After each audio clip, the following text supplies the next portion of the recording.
media.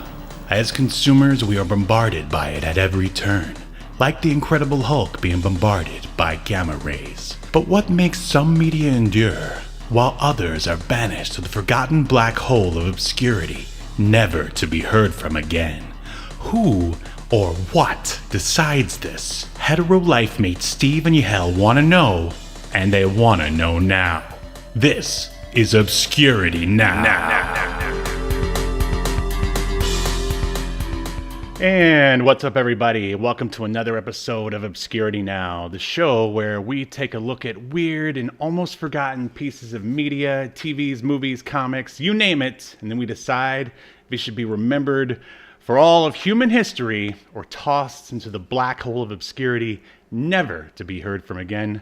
My name is Steve, and I am one of the hosts, and with me is, dang it, I had one all worked out. It was so good. With me is the other co-host. It's Yahel. Wow, what a great introduction, Steve. Thank you. What a way to start the show, Steve. He's all right. He's the star of Man Meat Monthly. It's it's Yahel. And Steve, how's meat spelled? MEET. That's right, Man Meat Monthly, because I'm comfortable in my sexuality, my masculinity, who I am, and I will have sex with you not with you, but the audience for money. Man. Anyways, you know what? This humor. Maybe we should this kind of start the stream. No. This is on par with what we're going to be talking about today, and that is Son of the Beach. I would say, because their humor is pretty raunchy, I'd say. It definitely wouldn't fly here in 2022. That's for sure. I don't know what was your impressions on Son of the Beach? Without getting too deep into it. I actually thought to myself, like, it does being like politically incorrect right. I agree 100%. And I actually think that I think it could fly today. A lot of it could. Yeah. Maybe there was like a couple minor things here or there that maybe you'd have to tweak, but for the most part, because of who the joke is on, right? Right. I think it works for the most part. Like the non-PC stuff actually works. Absolutely. Since we talked about Baywatch Night in the previous episode, we've got sort of a beach theme going for a couple of episodes here. So I thought I would dig up Son of the Beach, which is a show that I don't know. I remember it came on back in the 2000s when FX was just a fledgling network, and I got to see like one episode on TV, and then it always sort of just hung around in the back of my mind because I've always been a pretty big fan of the star of Son of the Beach, and that is Timothy Stack. Were you ever familiar with his work prior to Son of the Beach? I recognized him. I want to say there was like a show that he was on in the late 90s, mid 90s, Nights. Yeah, you got it. Yeah, that's where I knew him from, which it was also a parody. It was a parody of Jerry Springer style shows. Right. And and he was like the host of it, right? Yep. And I would say he was basically playing the sort of same style of it's the same style of humor, same protagonist. I don't know. His version of every man kind of, it's just his style of humor. I don't know. And then when I saw that this show was coming out, I was like, man, this is going to be perfect for him. So before we get any deeper, should we run the bumper and then get really deep? Before we do, I wanted to let you know, I've actually this week I watched like 3 more episodes of Baywatch Nights. Nice. And it is insane. And the reason why I bring it up is, we talked last week when we watched Baywatch Nights that David Hasselhoff was like the co-executive producer of that, co-writer of a bunch of the episodes, and kind of seemed like he's kind of like a bit of a showrunner too, because he like had some decisions. Yeah. But like Baywatch Nights, David Hasselhoff's character of Mitch is always kind of like the hero, right? Like he literally survives a truck hitting him head on. And I mean a semi-truck, Steve. Not a Ford F-150, like a giant semi-truck that would, try to stop block borders because of an inconvenience of a mask. That kind of size of a vehicle. Wow, how topical. Yeah. But anyway, and then, in Son of the Beach, they kind of like carried that over, which I thought was pretty interesting. But yeah, let's go ahead and get started. Well, in other, I guess, sort of Baywatch related media news, we started watching only because, like, as far as shows for my wife and I to watch together, there's there's nothing right now. We've if there's anything decent, we've already watched it. So we started watching Pam and Tommy. Are you familiar with Pam and Tommy?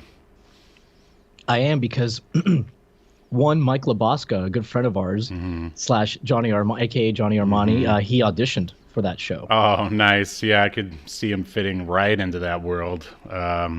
Yeah. But yeah, I mean, it's pretty decent. But the whole time I'm asking myself, what's David Hasselhoff doing while all this is going down? And I mean, there's scenes of Pamela Anderson on set. And I'm just like, where's the Hoff? What's he doing? What's he thinking about? Is he eating something? Come on. They should have cast David Hasselhoff as himself. David Hasselhoff. Yeah, absolutely. Great, I mean, great. that's, we're only a couple of episodes deep, so I guess there is a chance for him to show up. It seems to me like that's something that he probably wouldn't want to have anything to do with for some reason. But I don't know. I think one day in the future we could probably do a David Hasselhoff month. I know we've already kind of covered a couple things that he's in, but I bet we could do it. Or you know what? Let's ditch this whole Obscurity Now thing. We are now a David Hasselhoff podcast from here on out. We're called Hasselhoff Now. Yeah. Yes. All right. Speaking of now, let's get deeper into Son of the Beach. Welcome to your feature presentation.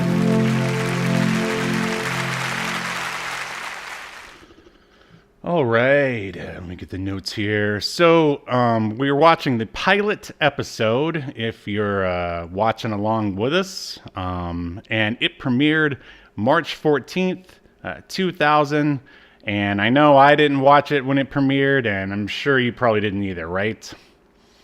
Nope. I do remember the commercials, but never watched it. Right. All right, and here's a quick synopsis of, first the show, which, I don't know, it's pretty bland. It's just a parody of Baywatch featuring Malibu Adjacent's world-famous lifeguard, Notch Johnson.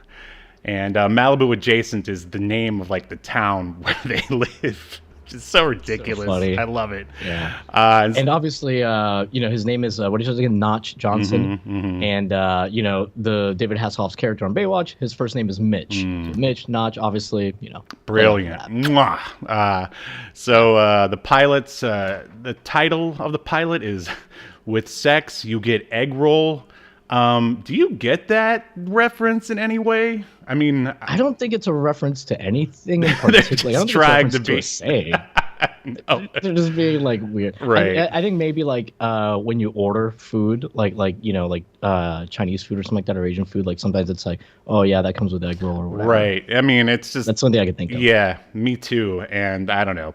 That's not that clever. Not as clever as the rest of the show is, but anyway. Yeah, and there are some other clever titles in other episodes when I was looking through their IMDb, but we can get to that later. Right. So here's the synopsis for the episode. The mayor plants a hidden camera on Kimberly to spy on Notch. Also, Notch goes undercover to bust a house of prostitution. And the director of this brilliant pilot is one George Verschoor, and he is known for basically being the godfather of reality TV. He's the guy to blame, love him or hate him. He developed, produced, and directed the first 4 seasons of MTV's groundbreaking series, The Real World. Wow. As for the people responsible for Son of the Beach themselves, they are also the writers. Coming up is David Morgeson. He wrote on the aforementioned Nightstand. Currently is the writer-creator with the rest of these guys on a show called Red, White, and Lou. And he even sold scripts to Liquid Television. You remember Liquid Television? Oh my God, yeah, I do remember. Oh, Liquid yeah. Television. I knew I had to add that. So next up is Notch Johnson himself, Timothy Stack. I guess he looks like he did mostly writing before he stepped in front of the camera for Nightstand. Yeah. He wrote a Family Matters episode. Obviously, he wrote Nightstand. He, too, is working on Red, White, and Lou. And I know this is kind of dipping into your territory, but this just blew my mind. You're fine. As a voice actor.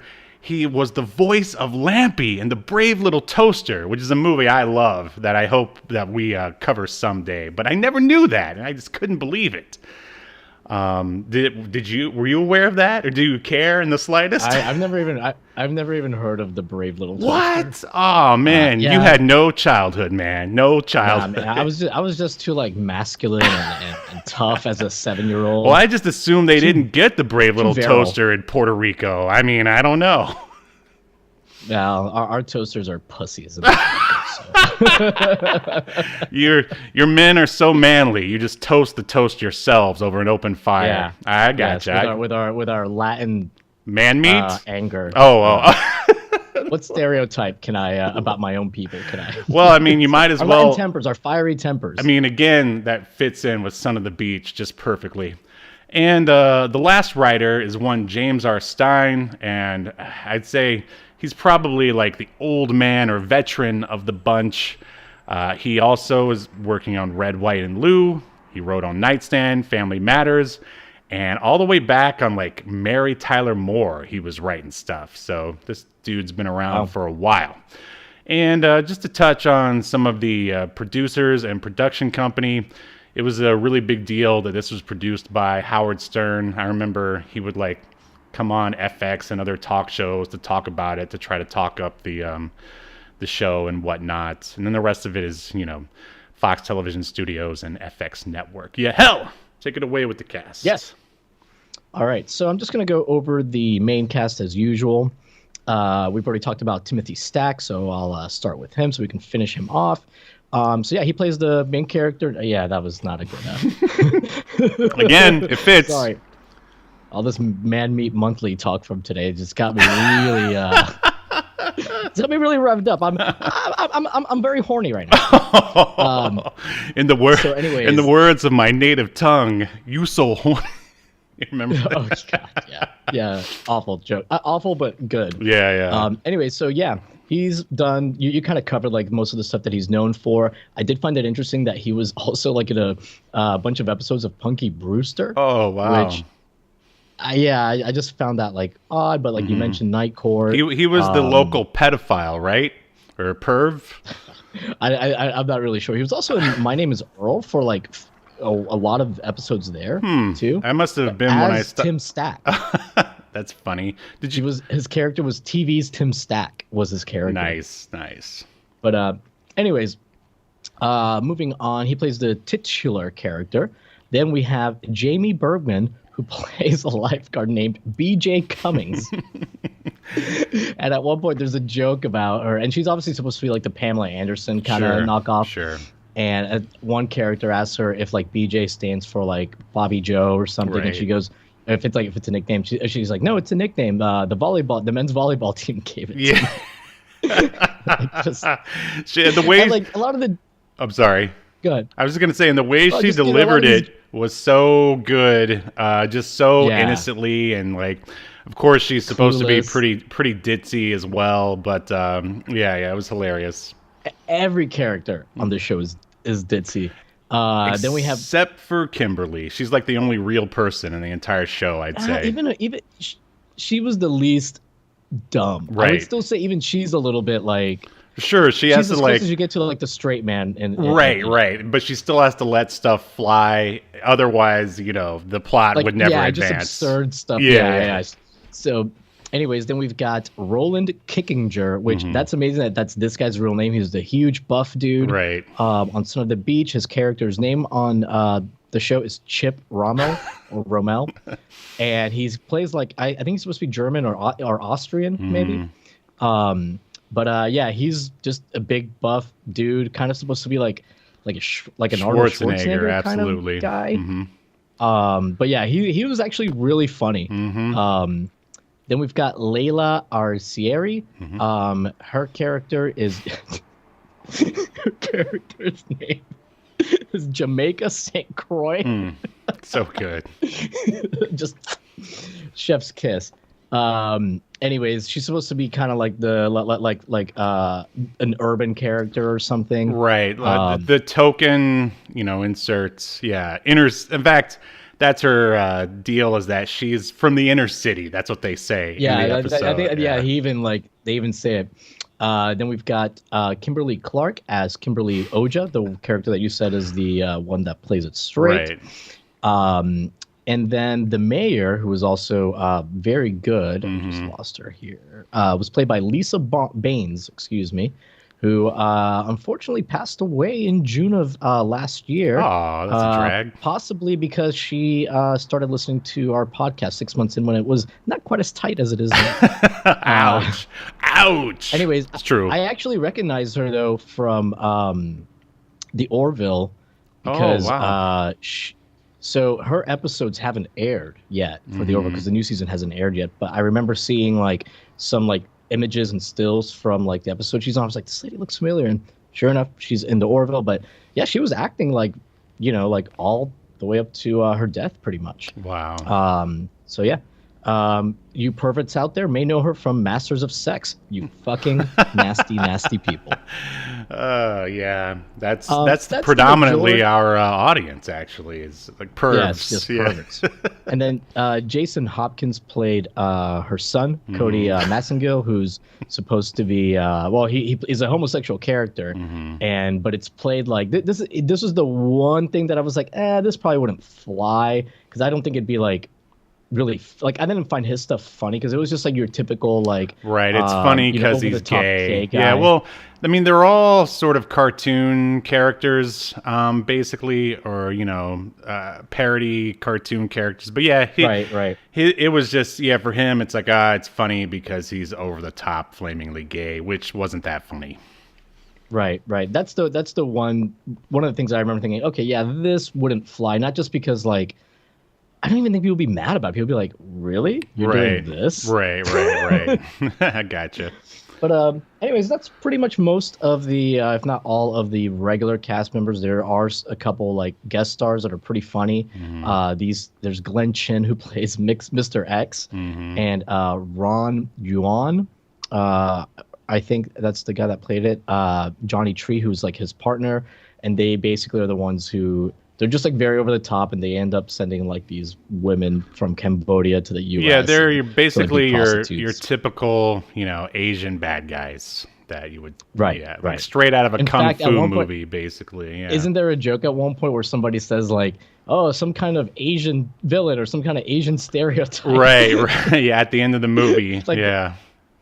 Show. But anyways, that's pretty much the cast. I did want to touch on again. This came out in March. Aired March 14th of 2000. The number one song, and I actually knew of this one finally, it's actually, I couldn't really tell if it was Lone Star's Amazed or Destiny's Child Say My Name. It seems like Destiny's Child got it either at the end of that week or whatever, but one of those two awful songs was the number one song. And the number one film was Mission to Mars, starring Mr. Gary Sinise. Oh, that's a pretty good movie. Yeah, it actually is really good. Yeah, I like Gary Sinise, so I'm okay with that. Me too. Yeah. Good. I'm glad you approved, Stephen. Yeah, We don't have to go back in time and change the number one movie for March 14th of 2000. But, all right. Yeah. All right. Shall we dive into the episode? Let's get deep inside. All right. So in our cold open, we opened with stock footage of your typical junk boats that you would assume you would find in I don't know, the harbor of Hong Kong or something like that. In fact, it actually flashes up on the screen. It says somewhere in the Orient, and then they X out Orient and put Asia. So, I mean, right then you already get a sense of the kind of humor that you're going to experience through the episode. Cut to a shady-looking guy smoking a cigarette as he's approached by another shady guy who is Mr. X. They speak perfect English, but instead are subtitled anyway. Yeah. Yeah, I mean, and they're Asian dudes, in case I forgot to mention it. And they talk, and of course they're talking about Chinese food because that's all that Asian characters do in in literature and film, is just sit around talking about General Tso's chicken and stuff. I mean, and that's the joke for all this stuff here. So where was I? All right, and then shady guy number 1 shows Mr. X. He says, take a look at the shipment. The camera pans over and shows like a gaggle of Asian girls just standing there. Apparently they were standing there the whole time, not saying anything or making any noise. Mr. X says, hey girls, want to go work in a sweatshop in America? And then to which they're all very into that. That's very excited. Yeah. And then shady guy number 1 says, little do they know they won't be working in any sweatshops. And Mr. X replies, but they'll be working up a sweat all right, as prostitutes. And then they laugh evilly or maniacally, however you want to say it. The best is like when they start laughing, they're like ha ha ha ha ha, and like the subtitles say ha ha ha, and they laugh a little louder. They say ha ha ha, like, and then the subtitle like font gets larger as they laugh louder. It's like so good, so Naked dumb. Gun, just like it's so dumb, it's genius, like is what it is. Yeah. Naked Gun is exactly what I was thinking of. Like not a slapsticky, but definitely the same kind of like just dumb, out of left field kind of humor. Right. And I would say. Well, we'll get to that in the end. So, cut to now we're somewhere in California, and there's a beached whale stuck on the shore. Several lifeguards, including one Chip. Well, we'll know him as Chip later. They're just not having any luck moving this whale, so they just have to call on Notch Johnson. And like the camera pans over to it's like a cardboard cutout of him, or like a sign. Like a billboard? Yeah. And then they pan down, and he's standing there in the same exact pose as his sign, like which is pretty funny. Yeah. So Notch runs to the beach, saying, through the sand part, mind you, going, "Get out of the water! Get out of the water!" He trips and hits his head. He thinks he sees the whale, but it's actually a very large woman. And he goes, "I thought you were the whale." And the woman punches him in the face. Roll opening credits. And I remember the first time I heard this theme, it was not what I was expecting. How would you describe the opening credit sequence plus the music? I mean, the opening credits sequence, I actually don't really remember the music that much, but I thought like the opening credits is just hilarious because they start like showing you the characters' names. And so like that's really what I was paying attention to more than anything. But like, what did you think about the I remember the first time I sat and watched this, I was expecting something that sounded more like the Baywatch theme, but I guess they knew they could never even like parody the great David Hasselhoff and his music ability. So instead they just went for this 60s style like surf music playing. Oh, that's right. That's what it was. Yeah. Which I thought, I don't know, really helped it, at least establishing it as this sort of piece of like genre pulp, like parody genre pulp, whatever you want to call it. Anyway, so cut to we're at the Shore Patrol Force 30 headquarters. That's right, SPF 30 headquarters. I didn't even catch that. That's why I'm here. That's why we do this show together, Yahel. Together. Yes. So new lifeguard Kim meets the SPF team. As we said, BJ Cummings, who got her nickname from the male volleyball team. Chip Rommel, who is a exchange lifeguard from Germany, which doesn't make any sense. That was so dumb. And he asks Kim if she's from Aryan descent. And they do a lot of sort of like German Nazi jokes with him. So like everyone gets made fun of in this show. Everyone. Yes. And then we meet Jamaica St. Croix, who's from the inner city, who greets Kim with the most ridiculous, over-the-top, like high five, like street style handshake or whatever. Basically, like what a middle-aged white guy that's never been to the inner city thinks. People that live in the inner city Yeah, do. like when the uncle without kids goes and talks to his nephews, he does that handshake basically. Yeah. Yeah. The funny thing is like with like her character, the girl that's supposed to be from the inner city or whatever, like whenever they wanted her to do something that was like, like urban or from the inner city or whatever, they would basically just have her like start a sentence with like a word that's supposed to be like something that you'd hear like a cool kid from like the urban city use. But then she would like speak, like everybody else after that, like for the most part, which I thought was like even funnier how, it just shows you like how like clueless the writers are supposed to be, basically. Right. I mean, and that it's just brilliant. Yeah. It makes fun of like, I don't know, I guess the bad sort of writing and generic characters you come through in like Michael Bay movies and stuff like that. So we're also introduced to Steve the dog. So of course, whenever there's a dog on screen, it has to go and hump someone's leg. And so he does that to Kimberly's leg. Hilarious. She's hired on the spot. Notch hands her lifeguard bathing suit. Which is like super tiny. Yeah. And then he looks at her like on Kim's, she's wearing this like pantsuit jacket and there's a pin, and he looks right into it and says, a nice pin, but it's actually a camera. And watching the lifeguards is the mayor, Anita Massengill. She tells... We should point out that the camera on her pin, it's very obvious that it's a camera. Like, it has a huge lens on it. Yeah. But, Notch is an idiot, so he doesn't notice. He's an idiot in the best way. Yeah. So she tells Cody, her son, that she wants to run for Congress, but for whatever reason, Notch just keeps getting in her way. And Notch tells the team they have to report at 7 a.m. to do a lifeguard demo for some sick kids. And I love how they're all like upset about it, that they have to wake up at 7 a.m. I don't know. That just cracked me up. Then like out of nowhere, the lifeguards lotion up with Kenny G style sax music playing in the background. I don't know. This scene is, I don't know. It's like we're making fun of it, but we're also doing it at the same time. I mean, I guess you could just call it fan service if you want to, I guess. Yeah, I think it just went on a little too long. Oh yeah.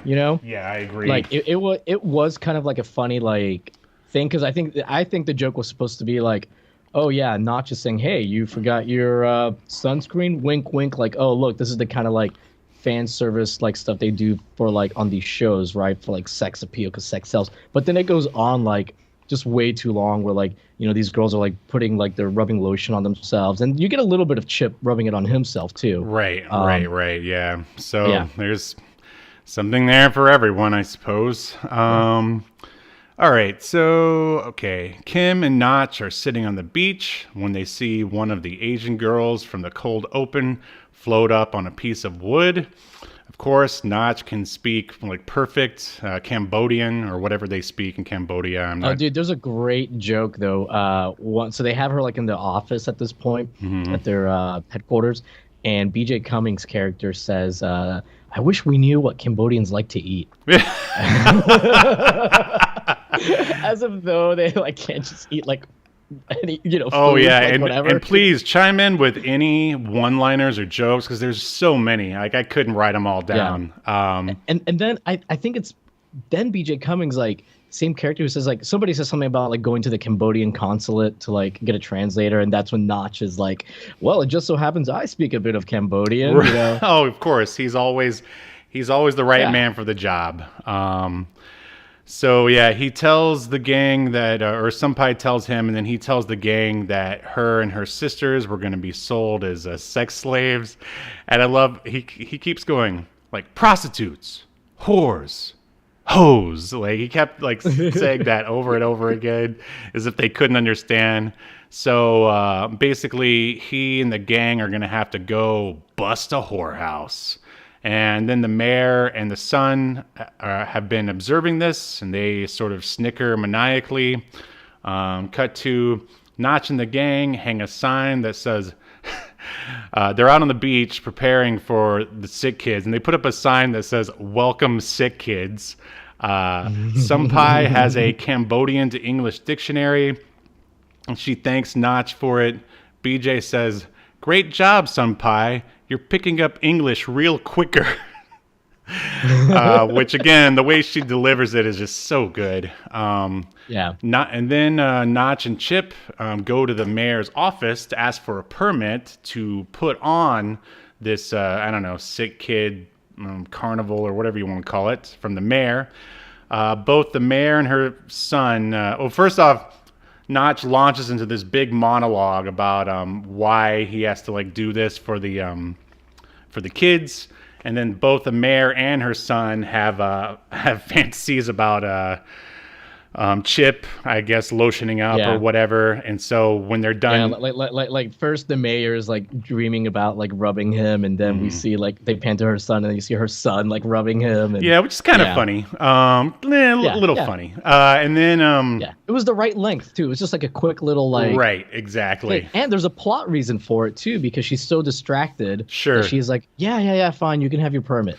Right, and then so the son asks Mom why, and the mayor says she's going to tell all the sick kids that Notch is going to a whorehouse and can't make it to entertain them because the cameras are going to basically film him hanging out in a whorehouse, and it'll be bad for his PR or whatever.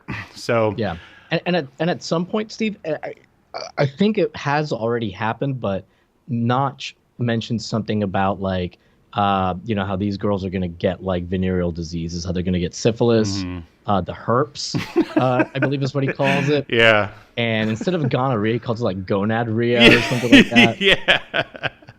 And now I want to point out he mentions those diseases, those 3 diseases, 2 times in the episode, and it becomes important at the very end. Oh, right. Yeah.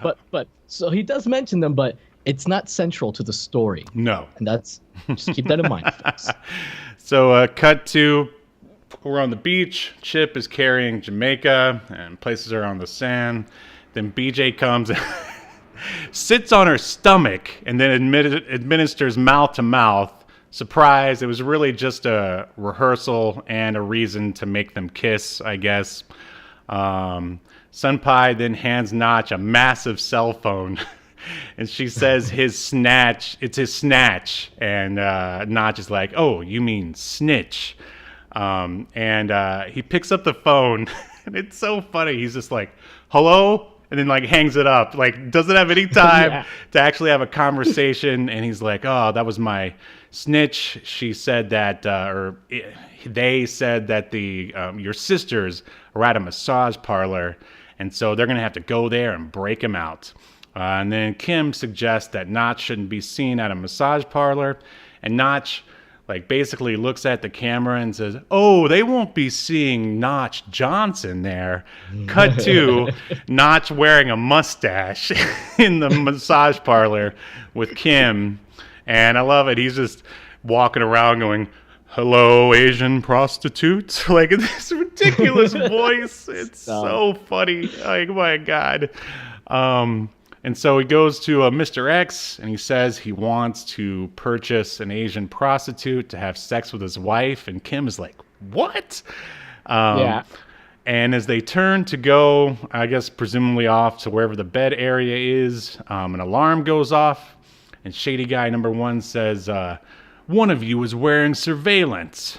And he rips open Kim's shirt, revealing the mayor's planted camera.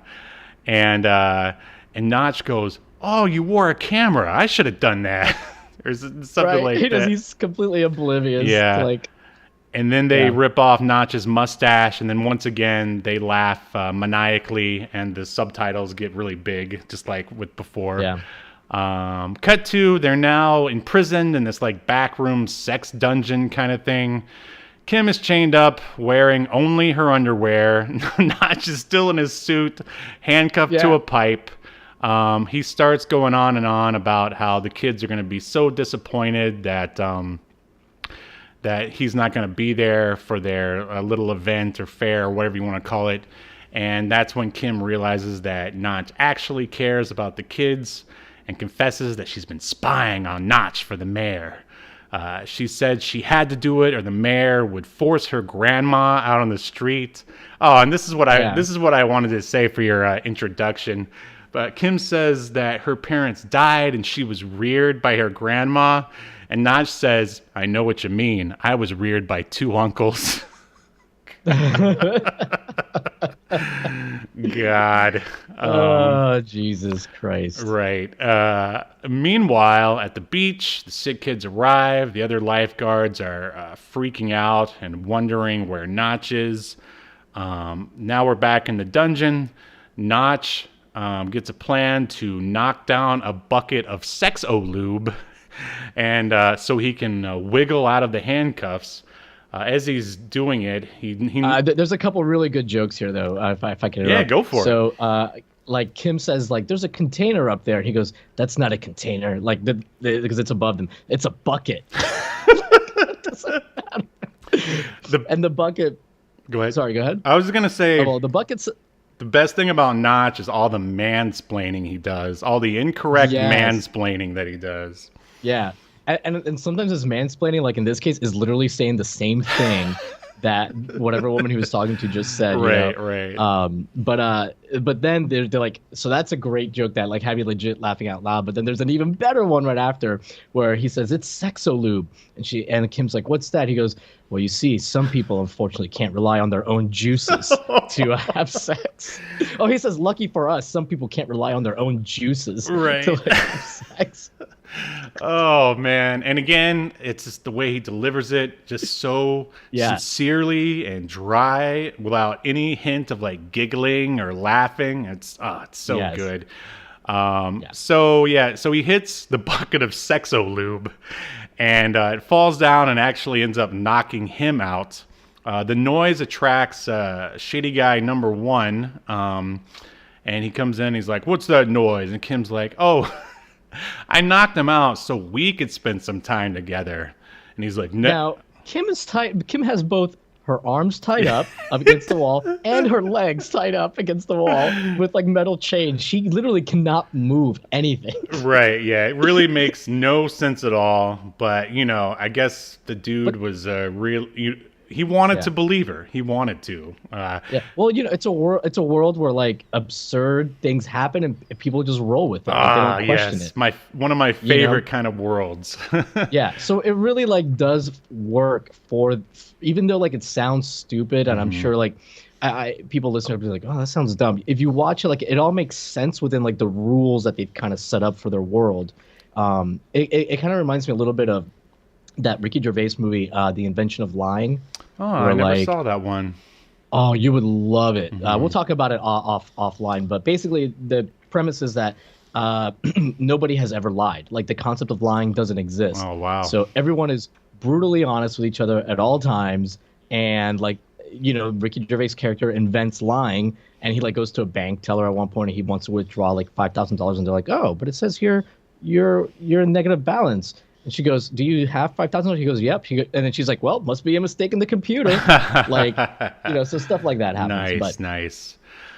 So anyway, shady guy number 1, he uncuffs her, and that's when he delivers the line that I spoke of earlier when he goes, in the words of my native tongue, you so horny, and he turns around and like does the arm movements and everything. Like it's so bad, but still funny. Then so she knocks him out. So then we cut to the beach. And now, for some reason, they have like a sports commentator reporting about what's going on at the Sick Kids like festival or whatever you want to call it. And I wrote down this line that he says, well, if you're gonna be sick, you picked a beautiful day to do it. Oh man. Anyway, cut back to the dungeon. Notch runs out of the sex dungeon and tells all the prostitutes that they're free, and like just it's funny. Like everyone and the kitchen sink basically just run out of these like I don't know maze of massage parlors and like beds and stuff, and it's a pretty funny visual. Classic sort of gag. And like some of the stuff that people are wearing is kind of funny. Like at one point, there's a guy, like a fat guy, like in a teddy or something, or like another one, like I think like dressed like in baby clothes or something that like runs out. So it's silly, but it works. It's a fun little gag. Sure. And then the mayor takes the stand at the beach, and she tells the kids that Notch isn't coming because he's addicted to prostitutes. And it's funny, the boy in the bubble makes some noises that sound like talking, and she goes, "Oh, evidence? Well, I have a tape." It's just a dumb gag. She's like, "Oh, you have a question?" And because he's in the bubble, all like the audience is like, we can't like really hear what it is. But she's like, "Oh, you want evidence or whatever," which I guess really is what he was asking for, though. It seemed like, because then she presents the quote unquote evidence or whatever, and he's like, Right. So then a high-speed chase ensues. Notch chases Mr. X first on scooters, then they're both on rickshaws, then finally on jet skis. The mayor tells the kids to go home. Then just as it looks like all is lost, Notch appears on a jet ski. And it's they don't even try to hide that it's like stuntmen on the jet skis a few times. And then they also do that trick, I forget what it's called, that they used to do in movies where it shows them in cars, but rear projection, that's what it is. They're just sitting on their jet ski, and it's green screen at this point, but it's clear that it's fake. It's hilarious, whatever. Yeah. So when Mr. X ends up washing up on the shore, the lifeguards then do a gang style beatdown on Mr. X, and in order for Notch to join them, he has to strip down to his regular lifeguard uniform, and he shows up just in time to body slam an obvious dummy of Mr. X. It was pretty funny. The mayor and her son slowly sort of slink away into the background, and then cut to Sunpai thanks Notch. She now speaks perfect English thanks to Notch, who taught her. And she says thank you. She says thank you, Notch, for teaching me perfect English in just 2 days. Right. And he's like, "No thanks necessary, but what I'd really like you to do is to go home, get a green card, then come back as a naturalized citizen." And then he and the rest of the lifeguards, they run off down the shore, and then and there's an inflatable little boat. I don't know what you would call a little raft. Yeah, I guess they're supposed to just go back to Cambodia on that raft. Yeah, all the other Cambodian women are on that little raft waiting for Sunpai, and I guess they're just supposed to paddle themselves back to Cambodia. But instead, and this makes way more sense. They're so after Notch and the lifeguards leave, Sunpai's like, "Oh look, let's just go to America," and then they run off the raft, and so that's basically it, except for Notch then does a wrap up at the end. And there's quite a few of these. If you ever watch this show, I think pretty much every episode ends with a wrap up, just like Nightstand used to, actually. He always goes teens. He always starts it with teens. We talked a lot about STDs today, and I think he mentioned gonorrhea and the herp, just like you said earlier. He's looking right at the camera. He says, teens. Today's episode was about STD. It's like, no, it wasn't. Right. And then, he basically he says if you a regular person pees like this, but if you have an STD, then you pee like this, and someone screams bloody murder off stage. Yeah. And then finally at the end he says, "So kids, if you have an STD, make sure you tell the school nurse and put the problem in her hands." Yeah. And then that's it. And that is the end of the pilot episode of Son of the Beach. Anything else? And I think that I was just gonna say, I think like because the wrap up confirmed what I suspected while I was watching it, that we're watching a TV show. Like these characters aren't like who they really are. Oh, sure, sure. And at the end, it confirms you're kind of watching a show about a show almost. Oh, kind of a thing. yeah. Which makes a lot of like the more like un-PC or unsavory jokes really work, because it's like these writers are just awful. Right. You can almost say the show you're watching. It's almost it's almost like a throwback to like some beach. I know those beach movies like in the 50s and 60s, like with Tammy, what's her name? She was like I can't remember, but yeah, it's a throwback. Almost like a throwback to that sort of stuff, but not a throwback. Yeah. So let's run these bumpers, and whoops, that's not the right bumper. That's the question. So, lifeguard Velazquez, do you think Son of the Beach should be remembered for all of human history, or tossed into the black ocean of obscurity, never to surf again? I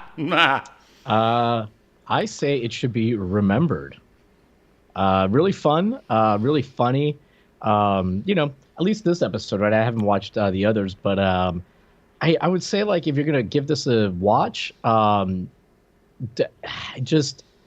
I really don't think people would watch this. Most people would be offended, even if you're like somebody who's apt to get offended by like un-PC jokes, whatever, because the jokes are like always, first of all, they insult everybody. Mm-hmm. The jokes are always like, if somebody is like generally making like a joke like about like the large woman or whatever he calls her a whale, like they kind of get theirs, he gets punched, or right. It's clear that like the person making the joke is an idiot for doing it, So I think it's great. What about you, man?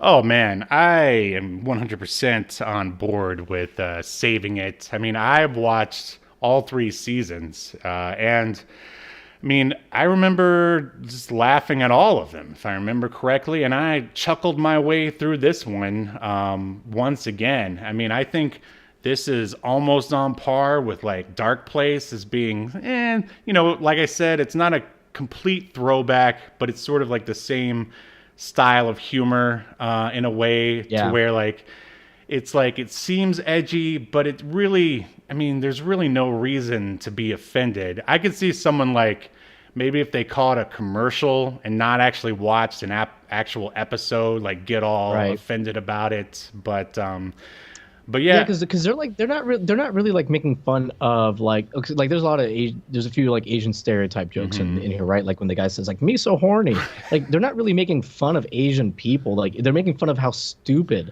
this like stereotype is. Exactly. Like all the bad writing and bad stereotyping that came before, like that's what they're making fun of. Yeah, and I think it really comes through that's the spirit of the comedy. At no point was I like, oh, they're making fun of Asian people or Spanish people or whatever, right, or the poor Germans from Chip. right. So yeah. All right, fantastic. Let's do this thing. In accordance to Obscurity Now, the most important streaming YouTube podcast in all of the internet, you shall be remembered. Yes. Good show. Good show.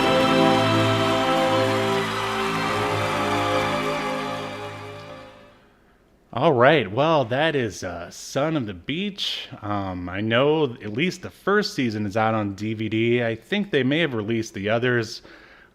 We watched the pilot on Daily Motion, which is probably the worst possible way to watch it.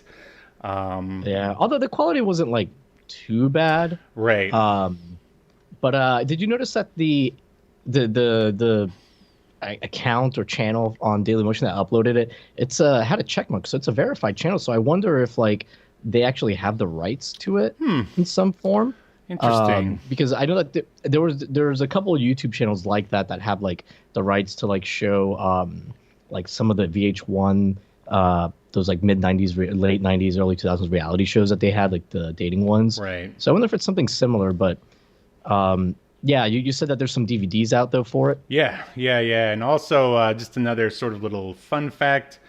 Howard Stern's, upon the show's cancellation, I don't know, Howard Stern said that their ratings were good. Like that, allegedly they were the most watched thing on FX at the time, but there was a management switch over at FX, and they pulled the plug on the show too early, unfortunately. So, I mean, I would love, like, I mean, there should be a Son of the Beach movie or another season or something. I mean, I might even try to watch this Red, White, and Lou thing. I mean, I don't know if Timothy Stack is actually in it, but like all the same dudes are writing it, so it might be worth a watch. Yeah, I agree. It was really, really good. It's a good time. Good. I'm glad you enjoyed it. Well, we unfortunately didn't have enough time to figure out what we're going to do next week, but it is going to be something beach related. You can count your lucky surfboards on that. How are things going over at Wrestling with Gaming? Good. Just slow progress on the videos I'm working on right now, but they're coming. How about you, Steve? Good. I'm still knee deep in the, probably even deeper than that at this point, into the Kickstarter of the comic. I'm reaching out to a, I don't know, fairly well-known artist to do a variant cover. So people who are into... I hope it's Rob Liefeld and that he's going to destroy the anatomy of your characters. Oh man, if I could afford Rob Liefeld, I would, because you know he's got his fanboys, man. He's got a cult, and that would guarantee that I would get funded, no problem. But but no, this guy, he's worked for Image, like IDW, a lot of those other ones, and I mean, this stuff is good. Truth be told, I don't even like variant covers, but apparently a lot of people do. I'd rather have gimmick covers. Polybags with cards in it, holograms, chromium, all that stuff. But Hogs. Yeah.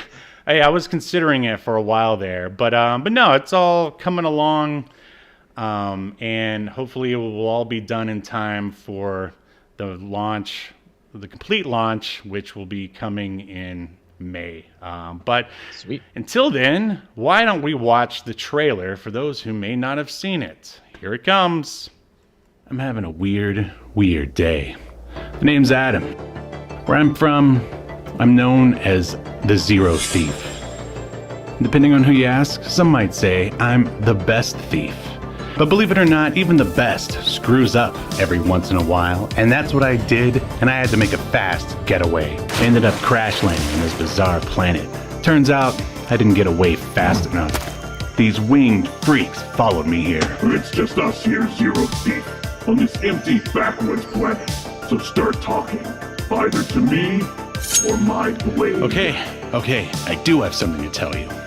It's about the planet. It's not that empty. Come on, man. I thought you were gonna duck. Loose. Cut me loose. Behind you. Whoa. Thought I was done for. It was gonna be a light snack for a snarling creature. But then, she showed up, riding on the back of one of those monsters like it was nothing.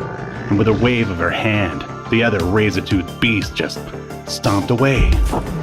I'd never seen anyone like her before in my life. I thought I'd say something clever. Thanks, have you seen my ship? She gave me a look that said more than words ever could, because I think she was trying to read my mind or something. And from there, things just got even weirder. Escape to Earth. 30 pages of insane dinosaur action that will leave you hungry for more. Issue 1, crowdfunding now.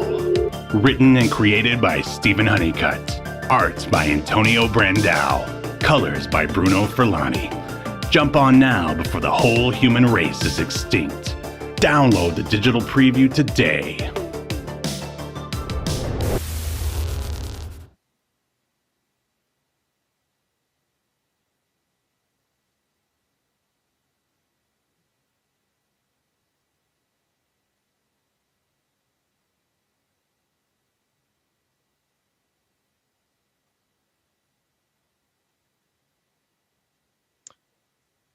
No, I recommend people go watch Son of the Beach, and if you haven't, go watch some Baywatch Nights. I've watched quite a few episodes.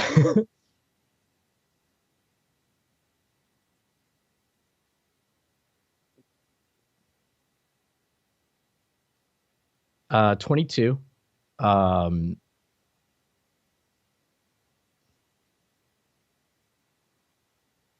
yeah.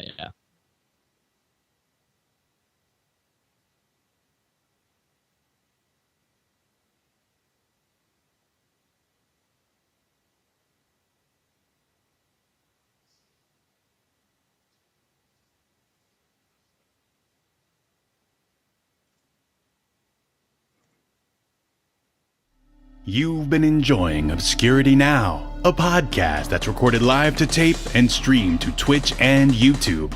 Subscribe so you never miss an episode or hilarious quip. Take us with you by following the download links provided in the show notes to wherever you get podcasts. And take notice of our various social media links. If that's what you're into, I'm not here to judge. And make sure you join us live next week at 6 p.m. Eastern, 3 p.m. Pacific as we continue to discuss more obscure media only on Obscurity Now.